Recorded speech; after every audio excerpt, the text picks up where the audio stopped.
11వ అంతర్జాతీయ యోగా దినోత్సవం వాడపల్లి శ్రీ వెంకటేశ్వర స్వామి వారి యొక్క సన్నిధిలో ఇంత పెద్ద ఎత్తున యోగాంధ్ర 2025 కార్యక్రమం నిర్వహించబడటం దీనికి ముఖ్య అతిథిగా ఇచ్చేసినటువంటి గౌరవనీయులు జిల్లా కలెక్టర్ డాక్టర్ రావురాల మహేష్ కుమార్ గారు, ఈ కార్యక్రమ నిర్వాహకులుగా ఉన్నటువంటి రెవెన్యూ డివిజనల్ ఆఫీసర్ కొత్తపేట, నమస్కారాలు. ఈ యోగాంధ్ర సందర్భంగా నా హృదయపూర్వకమైనటువంటి శుభాకాంక్షలు తెలియజేసుకుంటూ ఉన్నాను. మరి ప్రాచీన కాలం నుంచి భారతదేశం యొక్క వారసత్వ సంపద యోగా. ఆ యోగా యొక్క విశిష్టతని,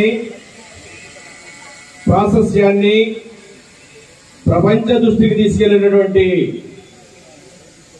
గౌరవ మన ప్రధానమంత్రి నరేంద్ర మోడీ గారు 2014 ఐక్యరాజ్య సమితిలో వారు ప్రస్తావించడం ద్వారా యోగా యొక్క గొప్పతనాన్ని, ప్రాముఖ్యతని 2015 నుంచి కూడా అంతర్జాతీయ యోగా దినోత్సవంగా ఐక్యరాజ్య సమితి నిర్ణయించడం, అందులో భాగంగా ఈనాడు మన రాష్ట్రంలో ఈ 11వ యోగా దినోత్సవం వైజాగ్లో గౌరవ ముఖ్యమంత్రి నారా చంద్రబాబు నాయుడు గారి యొక్క నేతృత్వంలో ప్రధానమంత్రి నరేంద్ర మోడీ గారు ముఖ్య అతిథిగా పెద్ద ఎత్తున ప్రపంచంలోనే ఒక గొప్ప రికార్డు సాధించే విధంగా యోగా డే జూన్ 21 ఈ నెల జరుపుకోబోతా ఉన్నాం.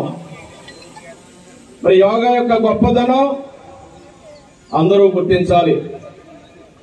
శారీరకంగా, మానసికంగా, ఆధ్యాత్మికంగా అందరూ కూడా దృఢంగా ఉండాలి. ఆరోగ్యమే మహాభాగ్యం. ఆరోగ్యం మించింది ఏమీ లేదు. ఆరోగ్యవంతమైన సమాజం ఉండాలంటే యోగా కూడా మన దినచర్యలో ఒక భాగంగా మారాల్సినటువంటి అవసరం ఉంది. శారీరక ఒత్తిడే కాదు, మానసిక దారుఢ్యమే. మానసిక ఒత్తిడిని జయించి శారీరక దారుఢ్యాన్ని పెంపొందించుకోవడానికి ఎంతో దోహదపడుతుంది యోగా. ఏ రూపంలో, వివిధ రూపాల్లో ఉన్నా